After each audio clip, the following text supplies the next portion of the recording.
layers थायो जेनेबा सामब्राम बायदि सामब्रामखौ जेरै हाबा सिङाव लेयार ओंखारबाय थायो आरो एकदम सिङावसो एकदम खिलिनाय बिलाइ बायदि ओंखारोना बेफोरबायदि जोंनि मानसिनि आइडेन्टिटि एकदम बै जेरै नालेंखरनि बेदरा जेरै गुत्ते दंफांखौ परिचय होयो बेफोरबायदिनो जोंनि परिचया बै इसोरनि महरजोंसो फैनाय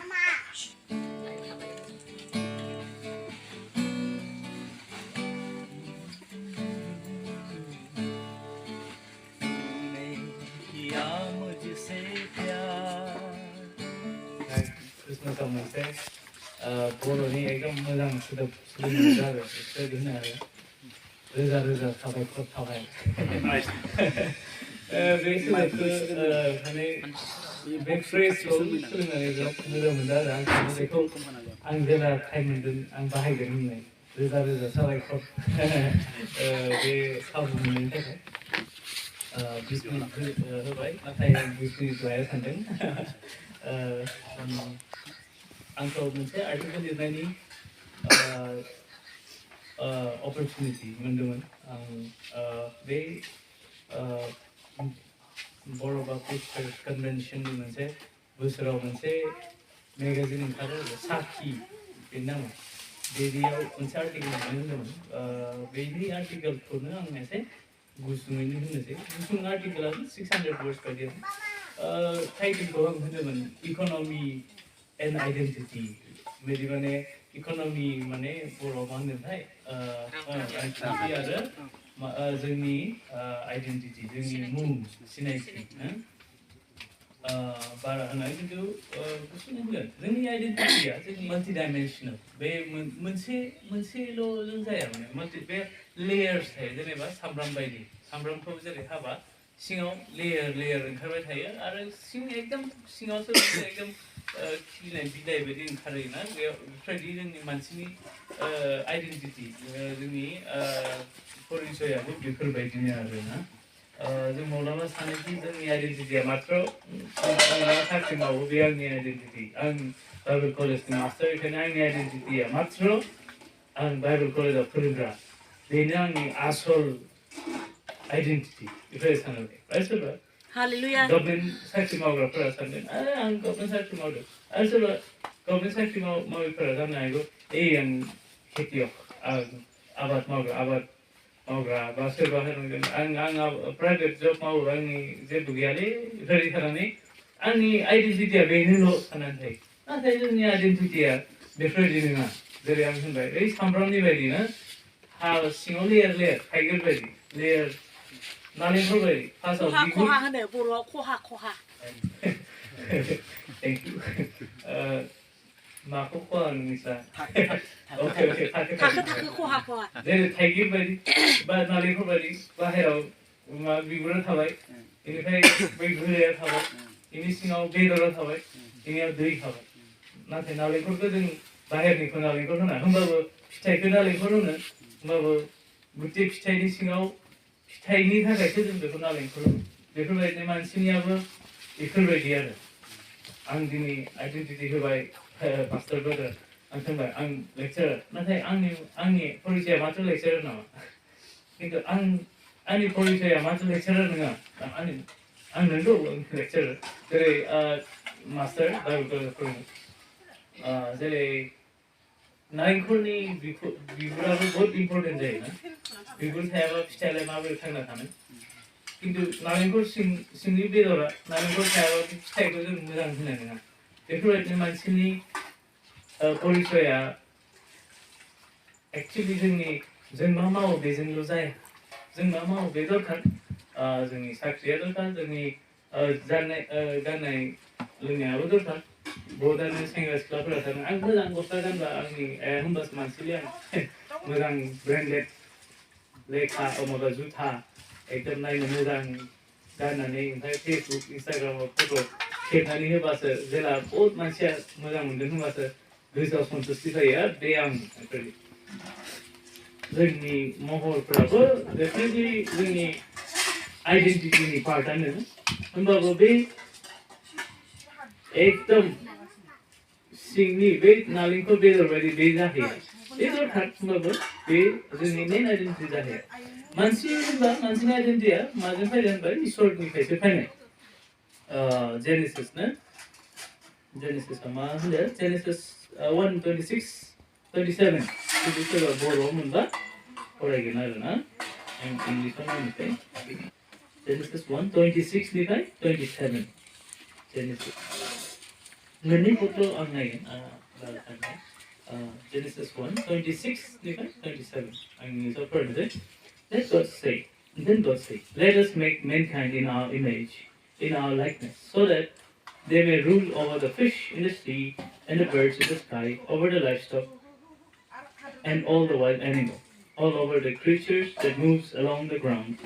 37. So God created mankind in his own image. In the image of God he created them, male and female he created them. Boro, फरायनोसै समावहाय अब्ला इसोरा होनबाय जोङो गावनि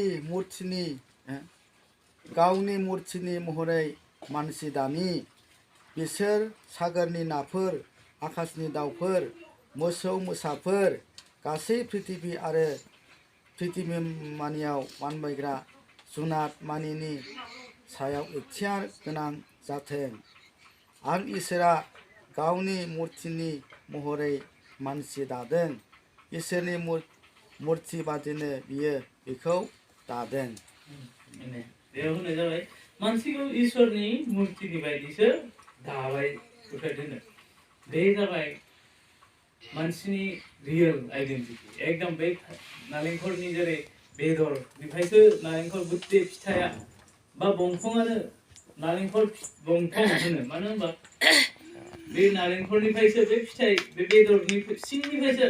जों बे गुत्ते बंफांखौ मोनसे परिचय मोनबाय बेफोरबायदिनो जोंनि मानसिनि परिचया बबेनिफ्राय मोनखो इसोरनि मुर्तिजों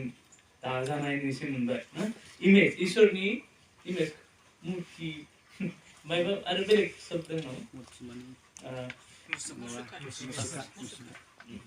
इसोरनि महराव दानाय जाबाय जोंनि एकदम बै जेरै नालेंखरनि बेदरा जेरै गुत्ते दंफांखौ मा परिचय होयो बेफोरबायदिनो जोंनि परिचया बै इसोरनि महरजोंसो फैनाय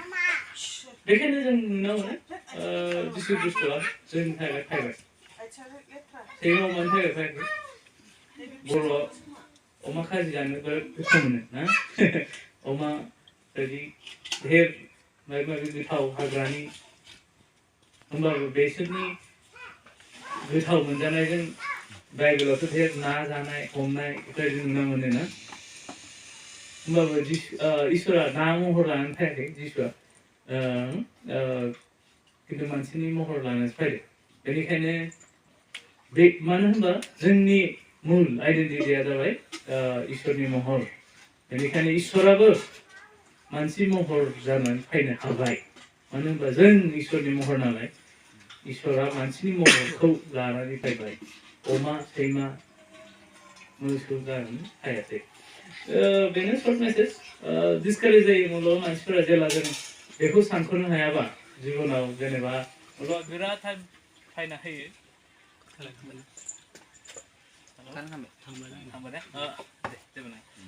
गोरा टाइम फैना होयो जेनेबा आजिखालि इन्डियाया इक'नमिकआव सबसे बारानो जार्मानी आमेरिका चाइना बेनि गाहायावल' किन्तु बहुत धनी करोड़ करोड़ थाखा दं इन्डियानियाव नाथाय निउस रिपर्टारफोरा होनो गभर्नमेन्ट साख्रियानो गैयानो आजिखालि मानसिफोरा साख्रि नागिरबाय थायो गभर्नमेन्ट होनबाबो मोना बेनिखायनो मानसिफोरा बहुत दुखु जायो नंगौ बे बहुत दुखुथाव बाथ्रा जोंनियाव मावो मानो होनबा इसोरनि महरखौ लानानैबो जों जुदि बेफोर बुस्थुखौ दुखु जायोबा जों सानना नांगौ जे जोंनि बिसासा बहा दं बेखौ सानना नांगौ आरो बेफोरबायदिनो होननानै दोनबाय बेनिखायनो मोनसे आरो पट होदोंमोन बे भेरि फेमास ना बहुतानो मिथियो जन चैप्टार 3 verse 16 ना बयबो मिथिखायो बेखौलाय John chapter 3.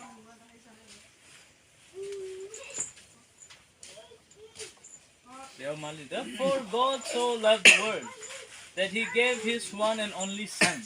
that whoever believes in him shall not perish but have eternal life. Iswra be sangsarखौ इसिबां अनबाय जे गावनि एकमात्र फिसालाखौ हरबाय आरो सोर बेखौ बिश्वास खालामो बे थैया नाथाय इटारनेल लाइफखौ मोनगोन अजीबन जोबनो गैयै गोथां थेंक इउ बेखौ मोनगोन बेनि उनाव आं मोनसे मेथाइ रोजाबनानै दोनगोन दे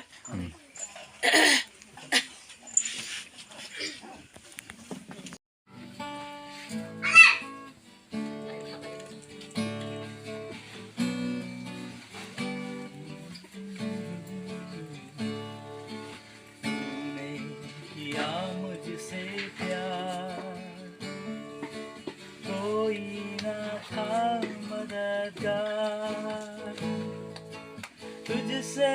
न देखा गया मेरे गुनाहों का भार तूने किया मुझसे प्यार मुझसे जुदाई रही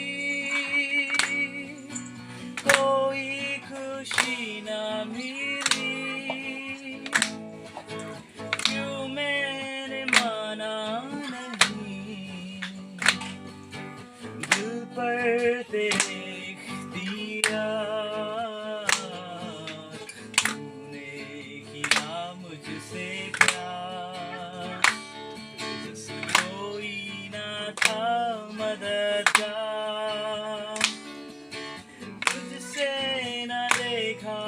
गया मेरे गुनाहों का भार तूने किया मुझसे प्यार कैसी मोहब्बत तेरी मुझ पर जो जाहिर हुई दे दी नई जिंदगी बख्शी गुनाह बेशुमार तूने किया मुझसे प्यार यही दुआ है मेरी होए बसर जिंदगी तेरे